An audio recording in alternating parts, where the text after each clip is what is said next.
मेरे मानस में यानी मानस पटल पर बहुत दिन से पाटल के रूप में खिल रहा था। मैंने गुलाब पाटल रूप में खिल रहा था। और मैं इसके पहले जब यहाँ पर कट्टी मनी साहब थे तो मेरे बहुत गहरे मित्र थे कि हम लोगों ने यूजीसी के प्रोजेक्ट में साथ काम किया था।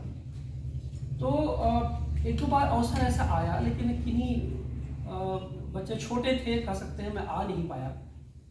लेकिन जैसे ही मुझे अवसर मिला अमरकंटक आने का, मैं आया और हिंदी विभाग के प्रोफेसर रेणु सिंह और इनके निर्देशन में जो लोग भी थे उनको मैंने बताया कि मैं यहाँ आ रहा हूँ और आप पूरे विभाग में जिस गरिमा, सम्मान और आत्मीयता से यह समारोह आयोजित किया है उसके लिए मैं आप सबका बहुत ही आभारी हूँ। आज की इस कार्यक्रम की अध्यक्षता के लिए हमारे बीच अंग्रेजी विषय के विदुषी, भाषा केंद्र की डीन अधिष्ठाता प्रोफेसर अभिलाष सिंह जी हमारे बीच मौजूद हैं। मैं उनका कृतज्ञ हूँ कि इस वक्तव्य सह कविता पाठ संगोष्ठी का उन्होंने अध्यक्षता स्वीकारी। हमारे बीच मंच पर प्रोफेसर रेणु सिंह जो हिंदी विभाग की अध्यक्ष हैं वो मौजूद हैं। मैं उनके प्रति अपना आभार व्यक्त करता हूँ। और साथ ही हमारे विभाग के सारे साथी, कल से ही जो हम लोग एक मित्र यहाँ पर हैं और यहाँ पर ये जो पूरे के पूरे विश्वविद्यालय परिवार के लोग यहाँ पर मौजूद हैं, उनके प्रति मैं आभार व्यक्त करता हूँ। हमारे जो छात्र और छात्राएं यहाँ बैठे हुए हैं उनको मैं अपना स्नेह देता हूँ, क्योंकि हम लोग विश्वविद्यालयों में पढ़ते पढ़ाते हैं और हम लोग जानते हैं कि आपके बगैर कोई भी समारोह संभव नहीं है। और असल में हम लोग जो कुछ बोलते हैं चाहते यही है कि आप तक पहुँचे। और आप जब सभागार में आए और इस वक्तव्य को सुने और सभागार से बाहर निकलें तो आप वही न रहें जो सभागार में प्रवेश करते समय थे। तो मैं आपके प्रति मैं अपना स्नेह और शुभकामनाएं देता हूं। और इस पूरे आयोजन को ऑर्गेनाइज करने के लिए प्रिय वीरेंद्र कुमार और पूनम पांडे के प्रति, दोनों मुझसे उम्र में छोटे हैं, बहुत छोटे हैं, और वीरेंद्र का तो मैं परीक्षक भी रहा हूँ, इनको एसआरएफ भी दिया हूँ और इनकी पीएचडी भी बाद भी दिया है मैंने, तो इनके प्रति थोड़ा अधिकार ज़्यादा है और पूनम तो बिल्कुल नहीं है। तो दोनों के प्रति मेरा स्नेह और शुभकामनाएँ हैं कि आप साहित्य में अपनी इस अभिरुचि को बनाए रखें। और प्रोफेसर रेणु सिंह का जो निर्देशन है वो अद्भुत है। इनसे पहली मुलाकात मेरी काशी हिंदू विश्वविद्यालय में हुई थी और इतना हंसमुख और गरिमामय व्यक्तित्व पहली बार ही मुझे बहुत आकर्षित किया था। तो जैसे ही इस जगह पर आने का अवसर मिला मुझे तुरंत रेणु जी याद आई कि वहाँ एक बार मुलाकात होगी। और देखिए, अभी सरस्वती वंदना बच्चों ने की और बहुत ही सुंदर उसकी प्रस्तुति रही। सरस्वती के ही जो पुत्र हैं उन्हें काव्य पुरुष कहा गया है और छात्रों को ये जानना जरूरी है, जिसे हम कवि कहते हैं वो सरस्वती पुत्र है, उसे साहित्य की भाषा में काव्य पुरुष कहा जाता है, सारस्वतेय कहा जाता है उसे। तो सरस्वती की वंदना में 10वीं शताब्दी के आचार्य, प्रसिद्ध आचार्य राजशेखर ने एक बहुत अच्छा श्लोक लिखा है। या दुग्धापि न दुग्धेव कवि दौग्धाभिरन्महं हृदय में सन्निधत्तां सा सुक्ति धेनु सरस्वती। वो कहते हैं कि ऐ माँ, सुक्ति धेनु सरस्वती रूपी माँ, आप हमारे मन में, आप हमारे हृदय में निवास करें, हमें आप आशीष दें, हमें आप आशीर्वाद दें। और जैसे कामधेनु बार बार दुही जाने के बाद भी अनदुही रह जाती है, वैसे ही बार बार कविता लिखने के बाद भी मैं खाली, यानी मुझे लगी कुछ और बचा है, कुछ और बचा है। ऐसा क्यों लिखा गया? मैं यही से अपनी बात शुरू करना चाहता हूँ। आखिर कवि से इतनी बड़ी अपेक्षा, इतनी बड़ी सामाजिक अपेक्षा क्यों की गई है? पूरी सृष्टि की बनावट में कवि की संरचना अद्भुत है, यानी कवि माने काव्य की संरचना अद्भुत है। जब जब मनुष्यता पर संकट आया है, तब तब बुनियादी समस्याओं को अगर किसी ने एड्रेस किया है, किसी ने संबोधित किया है, तो वह कविता ने किया है, हर भाषा की कविता ने किया है। इसी नाते कविता मन का परिष्कार भी करती है और मन का संस्कार भी करती है। तो ये जो संस्कार और परिष्कार के युग्म से जो विधा बनती है, उसे हम लोग कविता कहते हैं। और कविता इसी कारण से एक गूंज होती है। प्रसिद्ध कवि बासो का नाम शायद आप लोगों ने मैडम जानती होंगी, अभिलाषा मैडम। वो 17वीं सदी के हाइकू के जनक थे, जापान के बहुत बड़े कवि थे। उन्होंने कविता को एक गूंज के रूप में याद किया है। और याद रखिए, वो कहते हैं, एक कविता, एक हाइकू का मैडम है, कि मंदिर की घंटियों की ध्वनि आनी बंद हो गई है, लेकिन फूलों से लगातार ध्वनि आ रही है। अब फूलों से ध्वनि आने का क्या मतलब है? इस भाषा में केवल और केवल कवि ही लिख सकता है, कवि ही समझ सकता है। अर्थात कविता एक तरह की गूंज है। आप देखिए कि पूरे कोरोना काल का जो दृश्य था, ये हम लोगों की बातचीत का जो विषय है, उत्तर कोरोना काल है, जो असल में अभी तो कोरोना काल का विस्तार है, एक्सटेंशन है उसी का। हम नहीं जानते कि 2 साल 3 साल बाद, क्योंकि महामारियों का इतिहास कई दशकों का इतिहास रहा है। मैंने महामारियों के इतिहास पर लंबा काम किया है। महामारी और कविता पूरी किताब ही है, जिसमें मैंने ये दिखाया है कि ग्रीक सभ्यता में 4वीं शताब्दी ईसा पूर्व से एथेंस में पहली महामारी जो ऑन रिकॉर्ड है वो आई थी, प्लेग आई थी। तब से लेके पूरे मध्यकाल से लेकर के और 20वीं शताब्दी और अब तो 21वीं सदी की जो महामारी आई, समग्र महामारी के इतिहास में मनुष्य की तमाम निराशाजनक परिस्थितियों के बीच उसके अंतर मन को उजास से अगर किसी ने भरने की कोशिश की है तो कविता और कविता ही नहीं है। और आप उसमें एक पूरा उसका जिक्र यहाँ पर नहीं करूँगा, बहुत विस्तार होगा। मैंने ये बताया है कि रविदास, कबीर, तुलसीदास, और मेरे लेख उस पर प्रकाशित हैं, से लेकर के निराला से लेकर के आधुनिक समय में प्रेमचंद से होते हुए बहुत सारे लेखक, कवि और कथाकार जो भी रहे, उन्होंने, और जैसा कि वीरेंद्र ने कहा कि आप सोचिए कि इस कोरोना महामारी के दौरान जिस तरह से कामों के प्लेग की चर्चा हुई, जिस तरह से निराला के उपन्यास अलका की चर्चा हुई, दुर्लभ था। हम बार बार गए, हम क्यों वहाँ उन कविताओं के पास गए, हम उन साहित्यिक पाठ के पास क्यों गए? क्योंकि हमें ये जानना था कि हमारे पुरखे ऐसी अपने समय की विकट महामारियों में कर क्या रहे थे, वो क्या सोच रहे थे।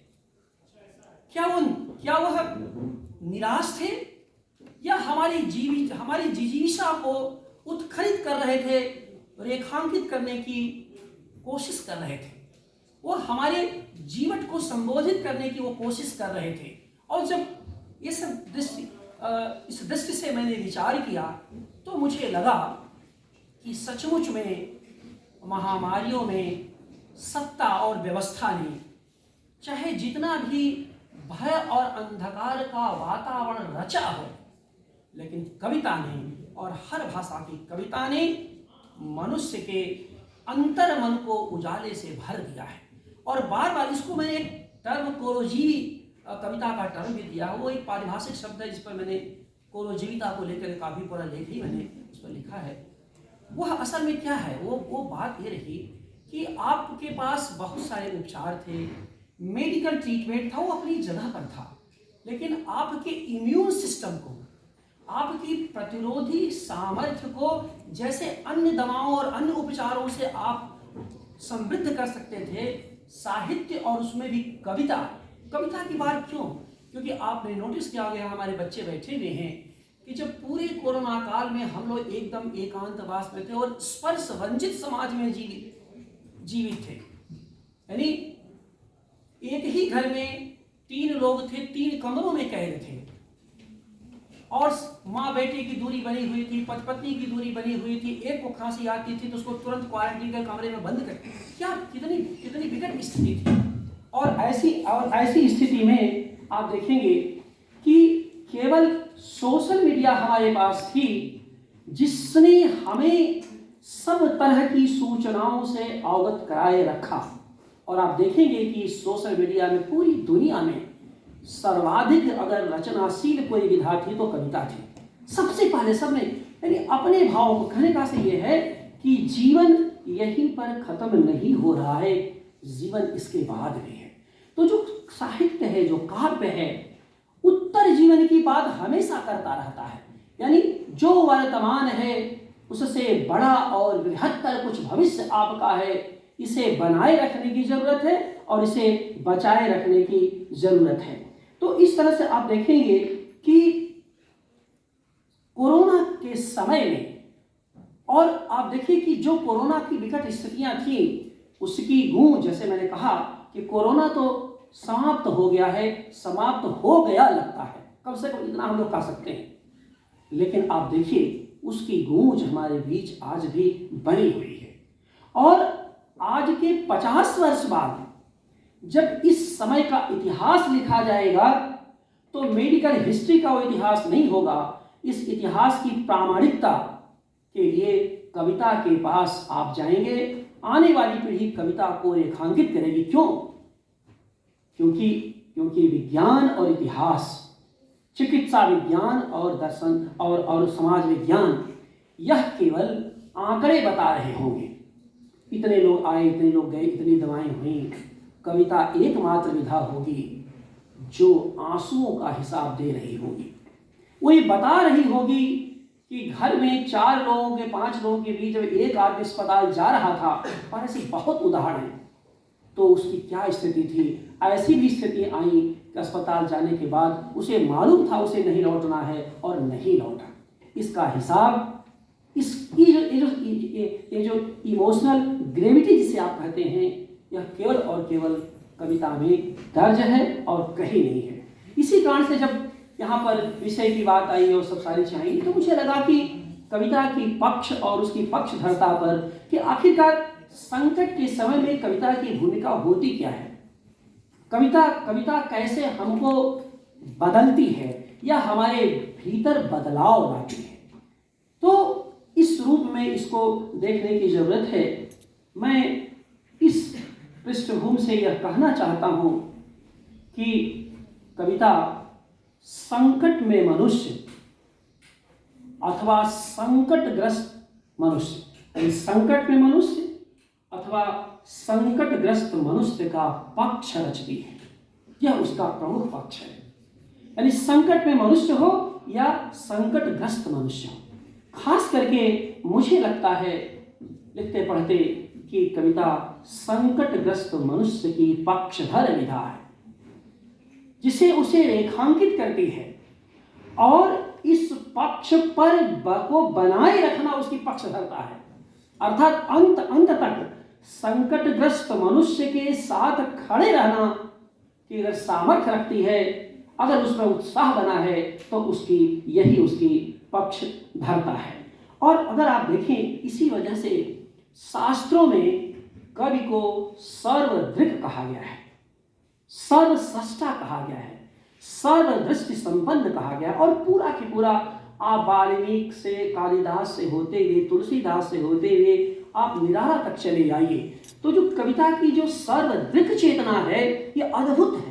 और इसी नाते मैं यहाँ नई पीढ़ी के बड़े नौजवान साथी बैठे मैं बताना चाहता हूँ कि ये मत समझना कि हिंदी कविता पर अगर हम लोग बात करें तो केवल 20-25 साल की कविता की बातें हो रही हैं। मैं कविता की जड़ों से तुम्हें परिचय कराना चाहता हूँ कि कविता की निर्णायक भूमिका क्या है। जिस सर्वदृक् की बात हम लोग करते हैं, वाल्मीकि ने जब श्लोक लिखा था, मां निषाद प्रतिष्ठा तुम गवः शाश्वती समा, तो वह केवल इस नाते नहीं लिखा था गुस्सा थे कि वह क्रौच पक्षी का वध बहेरी ने क्यों कर दिया। उस पर गुस्सा इस बात का था कि वो संबंधगत जीवन में बंधे हुए थे, तुमने बाण तब मारा। वह अनैतिक था उस समय तुम्हें नहीं, क्योंकि कवि की जो करुणा थी, अभिलाषा मैडम ये थी, उन्होंने कहा कि वह मिथुन रथ थे। उस समय जो तुमने मारा है वह संसार का सबसे बड़ा अपराध था, और यह केवल और केवल कवि ही कर सकता। बहेलिए के पेशे पर वाल्मीकि ने कभी सवाल नहीं खड़ा किया, क्योंकि वो जानते थे कि बहेलिया अगर पक्षी का वध नहीं करेगा, तो कहा कि क्या सवाल सिचुएशन का था कि किस सिचुएशन में तुमने मारा। तो आप देखिए इसी नाते देखिए कविता की महिमा और कवियों से बड़ी अपेक्षा की गई है। जैसे कि कोरोना काल में और आज उत्तर कोरोना काल में हम लोग बातचीत कर रहे हैं, लगभग वही स्थिति शाश्वत और सनातन है, हमारे संस्कृत साहित्य में है, हमारे शास्त्र में भी है और हमारे आज के लोक में भी लगातार मौजूद रही है। अब हिंदी के विद्वान साथी जानते हैं कि भामह एक अलंकार शास्त्री थे जिन्होंने काव्य अलंकार लिखा। उसमें बड़ा सुंदर एक श्लोक है, 6वीं शताब्दी मैडम थे 6th सेंचुरी में।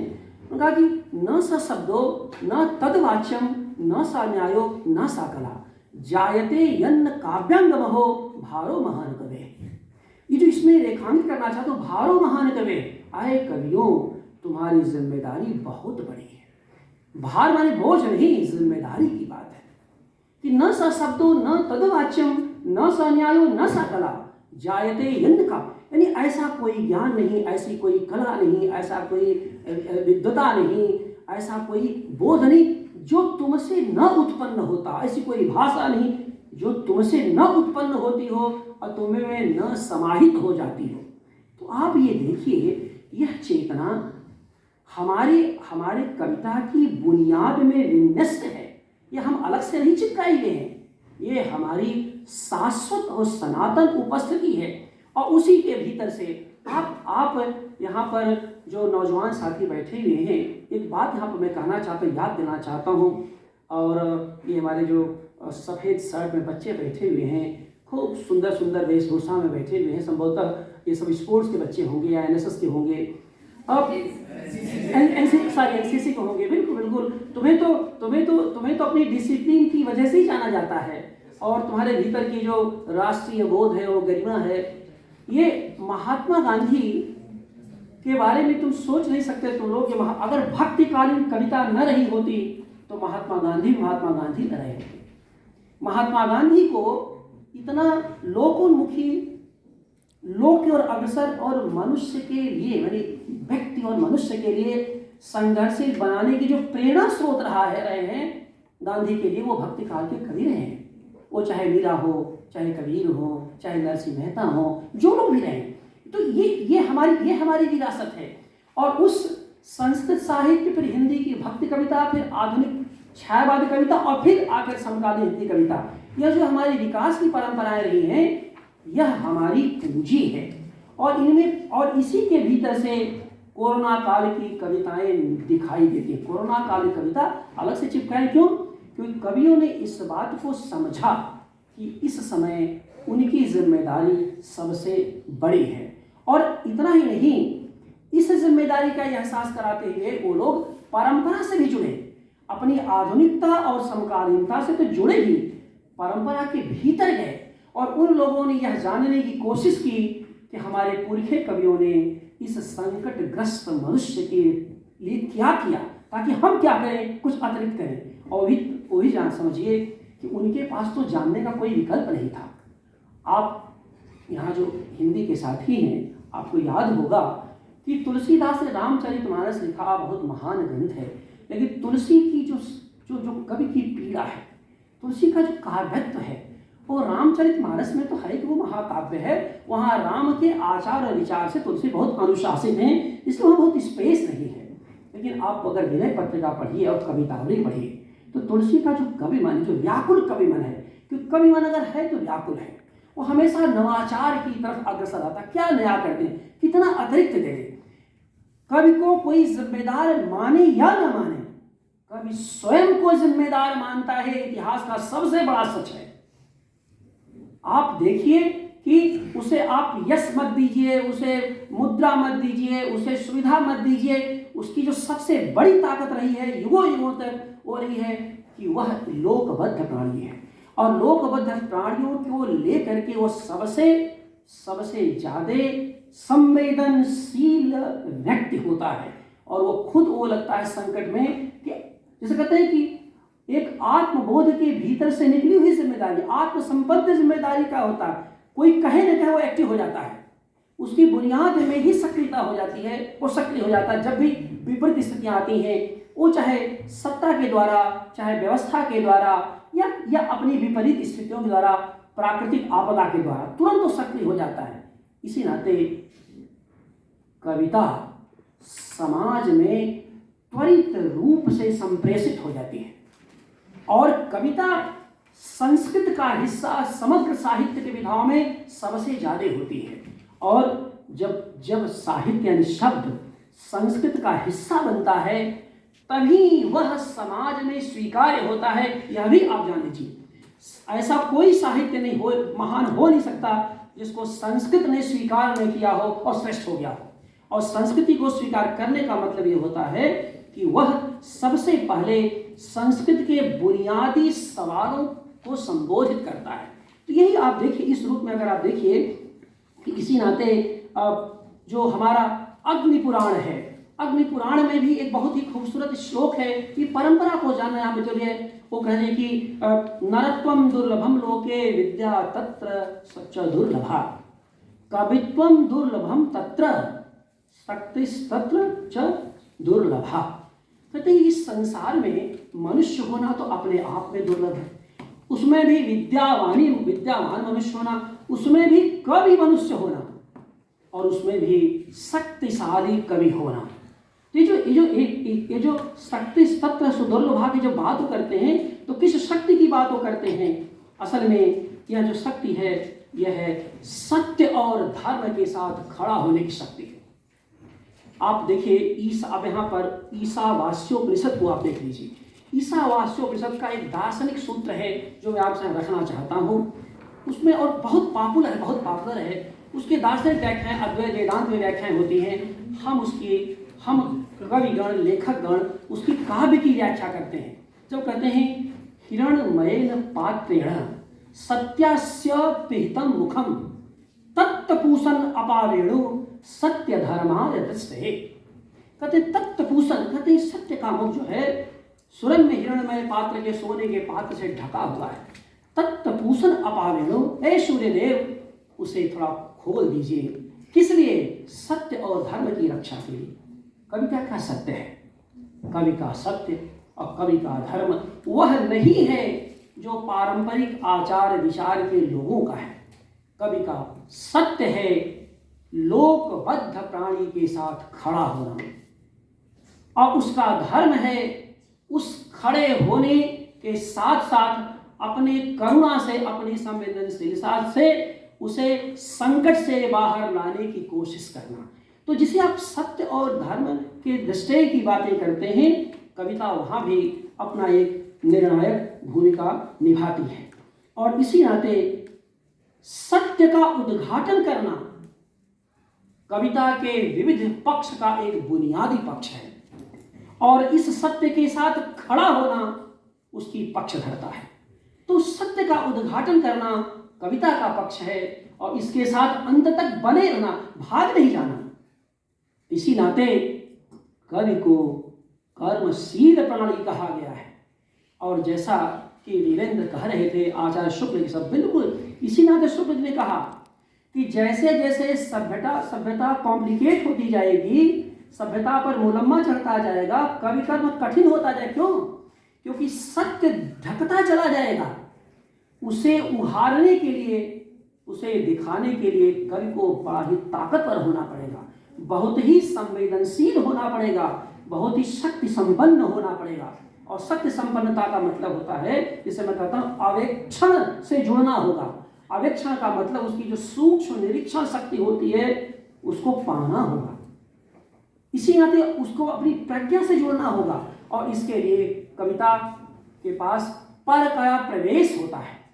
जरूरी नहीं कि वो हर जीवन को जिए, लेकिन जिस जीवन को देख रही है उसे भी कवि बार बार जीता है। इसी नाते कवि अपनी कविता में सब में बटा होता है। वो किसी का नहीं होता, वो सब में बटा होता। थोड़ा था जो कवि जितना ही सब में बटा होता है उसकी कविता उतनी ही श्रेष्ठ और महान होती है। हमारे महान जो पुरुष हैं,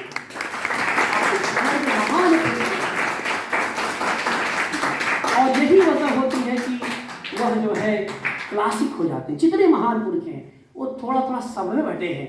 आप कालिदास की आलोचना करिए, आप वाल्मीकि की आलोचना करिए, आप तुलसीदास की आलोचना करिए, आप कबीर की आलोचना करिए, आप जो कर लीजिए, लेकिन वो जितना बटे हैं उतना बटने में 21वीं सदी के कवि को बड़ा श्रम करना पड़ेगा। वो इतना आसान नहीं है, क्योंकि वह उनकी तपस्थली थी, उनकी साधना के माध्यम से सिद्ध वाणी थी जो कविता के रूप में प्रस्फुटित हुई थी। कोरोना काल में जो कविता की वाणी प्रस्फुटित हुई उसमें भी आप देखिए, किसी सत्ता ने नहीं कहा था कि तुम कविता लिखो और तुम जो है मनुष्य के जो संकटग्रस्त प्राणी हैं उनके इम्यून सिस्टम को बढ़ाओ। कवि खुद आगे आ गए और सर्वाधिक कविताएं लिखी गई, बड़ी उत्कृष्ट कविताएं लिखी गई। उसका पूरा एक एंथोलॉजी, अमेरिकन पोइट्री की एंथोलॉजी आई है, हिंदी कवियों की एंथोलॉजी आई है। लियो रोसेंथल दुनिया के सबसे बड़े मनोवैज्ञानिक हैं, साइकोलॉजिस्ट हैं, अमेरिका में रहते हैं, दक्षिण अफ्रीका बॉर्न है। उन्होंने कोरोना कालीन कविता को और उसके बाद कविता को कहा आत्मा की वैक्सीन कहा है। आत्मा की वैक्सीन, कविता को आत्मा की वैक्सीन बताया है। अब भाषा कहाँ से आई? आप तुलसी पर, कबीर पर भाषा का सवाल खड़ा कर देते हैं। आप क्या ये नहीं समझते कि कबीर और तुलसी किस भाषा में बात करते जब उनको वही भाषा मिली हुई थी?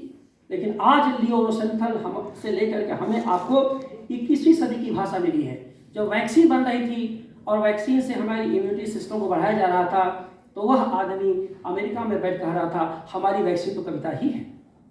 लियो बराडकर जो आयरलैंड के उप प्रधानमंत्री थे, वह घूम घूम करके आयरलैंड, मैडम ऑन रिकॉर्ड है, पूरे संदर्भ के साथ मैंने इसको लिखा है और उसमें लगातार मीडिया में भी आ रहा था। लियो बराडकर ने आयरलैंड के उप प्रधान, वो गांव गांव घर घर पूरे आयरिश समाज में जा करके कविता का पाठ करवा रहे थे। और कविता का पाठ करवाते हुए जो है वो कह रहे थे कि इन कविताओं से हो सकता है तुम्हारी इम्यूनिटी सिस्टम बढ़ जाए, क्योंकि क्या है कि सारी समस्या का की जड़ वो ब्रेन होता है और हृदय होता है। और कविता जो है मस्तिष्क को भी समृद्ध करती है और हृदय को भी संपन्न करती है। वह आपको तमाम तरह के वर्तमान की विसंगतियों से दूर ले जाती। इसलिए मुक्ति की वाणी का विधान करने वाली धरती पर अगर कोई विधा है तो कविता है। और इसको हर महान लोगों ने कहा है और बताने की उन्होंने कोशिश की है। तो आप देखेंगे कि असल में यह जो सत्य के उद्घाटन की बात है, तो ये कवि की जो संपूर्णता है, ये जो उसकी पक्षधरता की जो संपूर्णता है, वो कहीं न कहीं उसके मनुष्य संकट में जो मनुष्य हैं उनके साथ खड़ा रहने की बात होती है। एक और बात मैं कहना चाहता हूँ, कविता वह विधा है जो संपूर्ण पदार्थों का बोध कराती है। संपूर्ण पदार्थों का बोध क्या मतलब होता है कि वह आपको अपने वर्तमान की स्थितियों से मुक्त करके भविष्य की दिशा देती है, भविष्य का संकेत करती है। और भविष्य के संकेत का मतलब ये होता है कि वह बताती है कि जीवन यही नहीं है, इसके पहले भी था और इसके आगे भी है।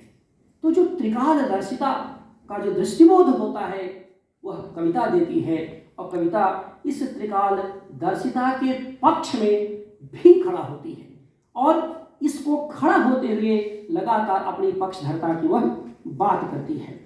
और इसे ही देखिए साहित्य की भाषा में हम लोगों ने रमणीयता कहा है। तो जो रमणीयता है जिसको ज्ञानात्मक मुक्ति कहते हैं। अब पंडित जगन्नाथ 17वीं सदी के बड़े महान संस्कृत आचार्य थे। उन्होंने रमणीयता को ज्ञानात्मक बताया और कहा कि ऐसा कोई आनंद कविता में संभव ही नहीं है जो ज्ञानात्मक न हो। और वहीं से मुक्तिबोध और हिंदी कविता में बातें बहुत लगातार आई जब हम लोग ज्ञानात्मक संवेदना की बातें करते हैं। तो रमणीयता को आधुनिकता ने ज्ञानात्मक बताया और ज्ञान को आधुनिकता ने मुक्ति की वाणी से जोड़ा। तो रमणीयता यानी आनंद, ज्ञान और मुक्ति, यह तीनों अंततः कविता के एक तत्व होते हैं। और तीनों की साधना करने वाली जो वाणी है यही कविता में जीवन का विविध पक्ष रचती है। और यही है वह पक्ष जो कोरोना काल के समय खुल के आया और यह उत्तर कोरोना काल में लगातार दर्शित और प्रदर्शित हो रहा है। तो ये जो बात आज का जो विषय है, इसकी जो रोचकता है, उसके पीछे का जो विजन मेरा था वो यही था कि वह सारा कुछ है, जो मेरे पास था, जो हमारे पास था, मैंने हमारी परंपरा में था, हमारी सांस्कृतिक बहुलता में था, हमने उसको नए सिरे से खोजा है और उस पर डट करके हम जमे हुए हैं और उसमें रमे हुए हैं। तो खास बात यह रही कि आप देखें कि इस संदर्भ में जैसा कि हम लोग शब्दों की बातें करते हैं, एक बात और आप समझिए, खास करके जो नौजवान फैकल्टी यहाँ पर है, देखिए क्या होता है कि प्रकाश के 3 तत्व माने गए हैं पूरे हमारे शास्त्रों से और हमारे साहित्य के अध्ययन और अध्यापन में। एक तो अग्नि तत्व है, दूसरा चेतना तत्व है और तीसरा जो है शब्द तत्व। ये तीनों प्रकाश तत्व हैं। साहित्य का जो शब्द तत्व होता है सबसे ताकतवर होता है और इसको भी दंडी ने, जो 7वीं सदी के आचार्य ने, बड़ी खूबसूरती से लिखा है, इद मंदः तमः कृष्णम जायेत भुवनत्रयम् यदि शब्दा हयम ज्योतिम संसारम न दीप्यते। वो लिखा उन्होंने मैडम कि अगर शब्द रूपी ज्योति संसार में न रही होती तो यह पूरा के पूरा जो सृष्टि है या अंधकार के महासागर में विलीन हो चुकी होती। ये शब्द की ताकत है। यानी शब्द की ताकत प्रकाश पुंज है, क्योंकि ये जो पूरी सृष्टि है, समग्र सृष्टि, या कुछ नहीं है, ये समग्र सृष्टि अंधकार में डूबी हुई है। कहीं प्रकाश तो हम खोजते हैं। सृष्टि का बुनियादी स्वरूप प्रकाशमय नहीं है, सृष्टि का बुनियादी स्वरूप अंधकारमय होता है। और इसी नाते आप लोग जानते हैं कि श्रेष्ठ साहित्य हर युग का अंधकार से प्रकाश की यात्रा है। कभी भी सच्चा साहित्य प्रकाश से अंधकार की यात्रा नहीं, वो तो प्रतिक्रियावादी साहित्य हो जाएगा। अंधकार से प्रकाश की यात्रा है, क्योंकि सृष्टि का बहुलांश अंधकार में डूबा हुआ है और हर सृजन उजाले में नहीं, अंधकार से प्रकाश की यात्रा में होता है। तो यह जो स्थितियां थी, यह एक तरह का कविता के जीवन के विविध पक्ष को रचती हैं। और इन्हीं संदर्भों में मैं एक बात और कह करके अपनी बात समाप्त करूंगा, और वो ये कि देखिए, ये जो उत्तर कोरोना काल है, जो तरह का अभी कह सकते हैं कि असल में उत्तर कोरोना पर 2020 में ही इसी विषय से मैंने एक लंबी कविता लिखी जो संग्रह में है, और लंबी है। और 2020 में ही जब कोरोना बिल्कुल आरंभिक दौर था, तो मुझे पता नहीं कोई विजुअल्स आ रहे थे कि सिचुएशन क्या बनेगी। और इस बात को चूंकि मैं जानता था कि महामारियों का इतिहास दशकों चलता है, लेकिन वैक्सीनेशन भी तेजी से चल रहा था। तो ये समझ लीजिए कि टेक्नोलॉजी की ताकत थी कि महामारी 2 वर्ष में लगभग रुक गई है। मैं लगभग इसलिए कह रहा हूँ कि नहीं पता कि नया वायरस कौन सा आ जाएगा। लेकिन आप देखिए, प्लेग की महामारी, स्पेनिश फ्लू की महामारी, और मध्यकाल में चेचक, स्मॉल पॉक्स। रविदास के समय में तो बनारस में चेचक फैली थी। और मैं ये याद दिलाना चाहता हूँ कि ये जो है कवितावली में, कवितावली के उत्तर, तुलसी की कवितावली के उत्तर कांड का एक खंड मैडम काशी में प्लेग पर ही लिखा गया है। आप सोचिए, और उस पर ध्यान वर्षों हम लोग पढ़ते पढ़ाते रहे, विनय पत्रिका को और कवितावली को।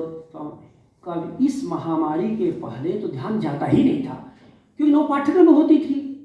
ये तो महामारी की, मैं खुद आपको बताऊं कि वर्षों ये तुलसीदास पढ़ाता रहा हूँ, लेकिन और खासकर उसमें से कवितावली के हिस्से को, लेकिन वो समझिए कि अयोध्या कांड से लेकर के और जो बाकी किष्किंधा कांड, आगे आदमी उत्तर कांड के काशी में महामारी का कभी सोचता ही नहीं था।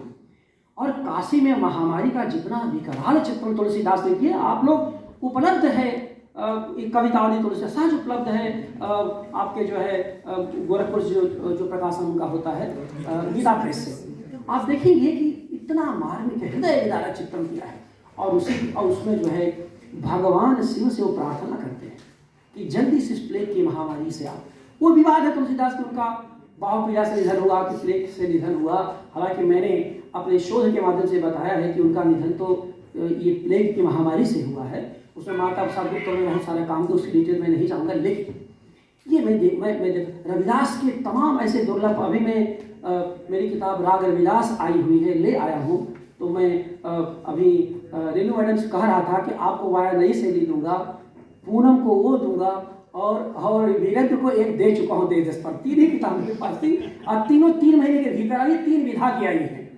तो मैंने कहा कि ताकि अमरकंटक का जो अमरकंठ है जो तो वो थोड़ा सा रहे, यहाँ पर कुछ रहे।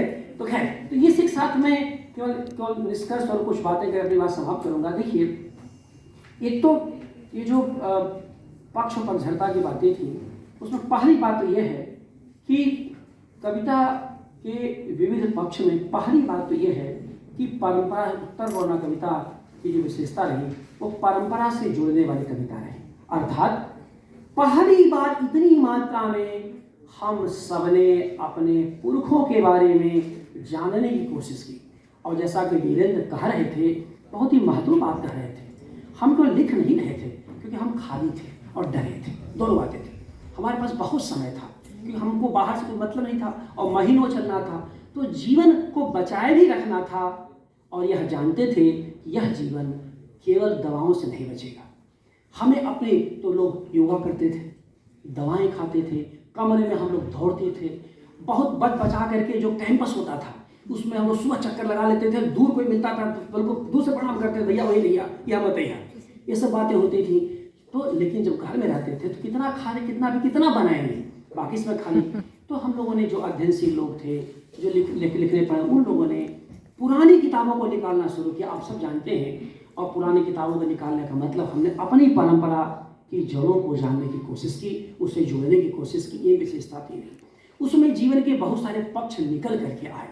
और चूंकि अब हमारा वो संस्कार बन गया है, तो अब हम लोग उस संस्कार के दायरे में लगातार जानने की कोशिश करते हैं, और भीतर और भीतर और भीतर की था क्या।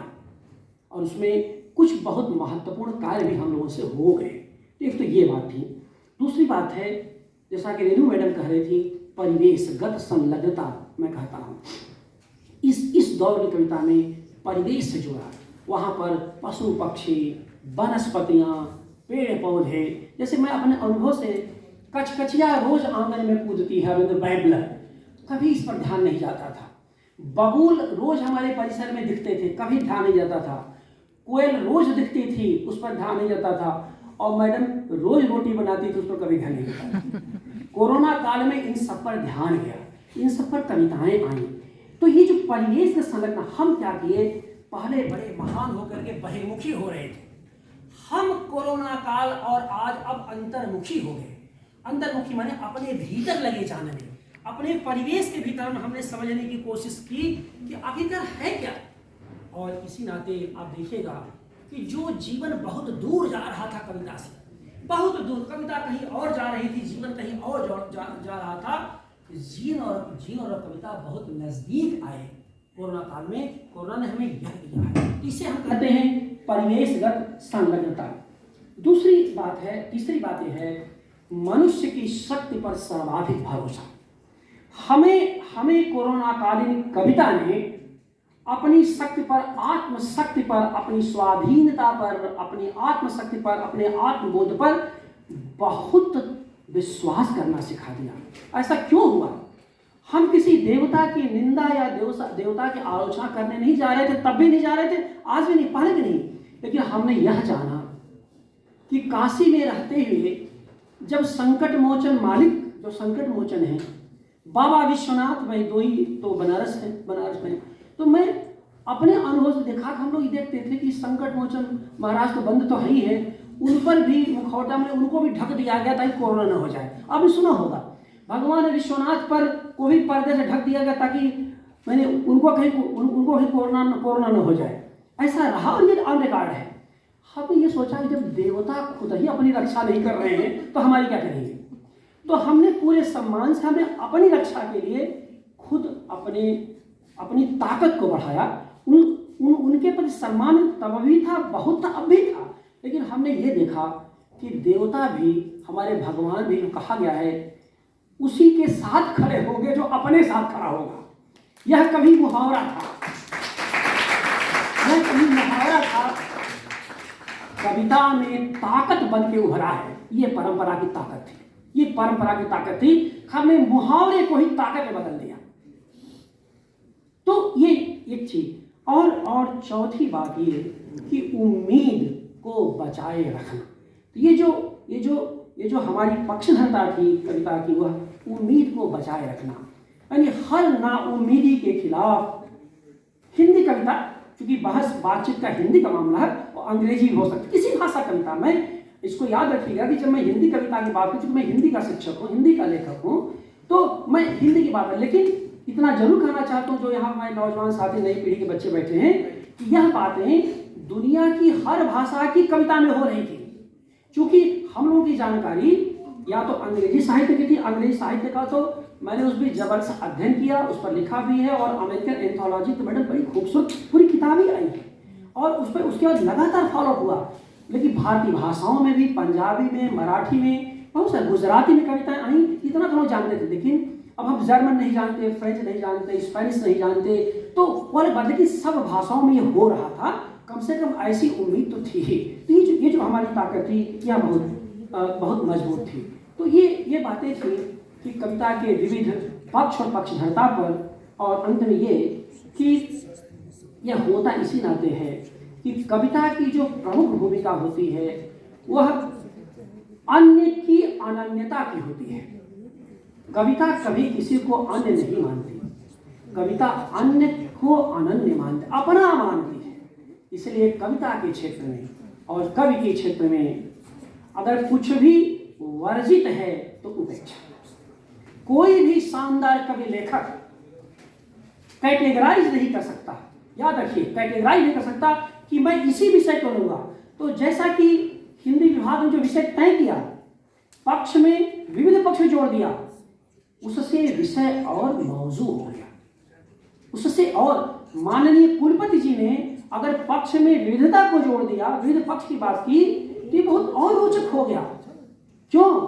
क्योंकि कवि, सच्चा कवि विषय की वर्जनाएं कहीं रखता ही नहीं, उसके लिए हर विषय ग्राह्य है, बशर्ते वह मनुष्य को कुछ और मुक्ति दे, वह गुलामी न दे। शर्त यही है कि हमें कुछ और मुक्ति दे। तो ये जो विषयगत विविधता हुई, क्योंकि देखिए, ये आलोचक के लिए, यह जो है यह राजनीति के लिए, यह सत्ता के लिए, यह आप बुद्धिजीवी के लिए, मैंने आप कह सकते हैं विषयगत वर्जनाएं हो सकती हैं। लेकिन जो कवि होगा, कविता होगी, वो तो पशु पक्षी से लेकर के, वनस्पतियों से लेकर के, मनुष्य से लेकर के, नदियों तालाबों से लेकर के, वो सबके प्रति अपनी समानुभूति रखेगी, सबके प्रति अपनी संवेदना, क्योंकि उसको पता आखिरकार अगर ऐसा न होता तो क्रौंच पक्षी से आखिरकार कवि की वाणी क्यों फूटती। ठीक है, बैरिया अपना काम कर रहा तो अपना काम कर रहा था, लेकिन आप जानते हैं कि जिसे समिधा यानी काव्य तपस्या है, क्यों यूं नहीं है, वो पूरे पवित्र मन से रचनाशील व्यक्ति ही उसमें इन्वॉल्व हो सकता है। तो जो ये चीजें हैं कि विशेष को व्यापक अर्थ देने का नाम है कविता।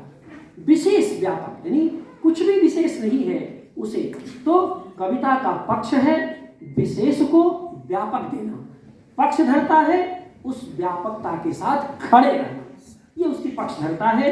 और यही कारण है कि कविता संभव मनुष्य की तलाश करती है। संभव मनुष्य, उसके लिए कोई मनुष्य स्थिर नहीं है, संभव है, संभवशील मनुष्य है, कुछ और मनुष्य, और इसी में कवि अपनी वाणी का शोध करता है, उस पर श्रम करता है और उस पर लगातार मेहनत करता है।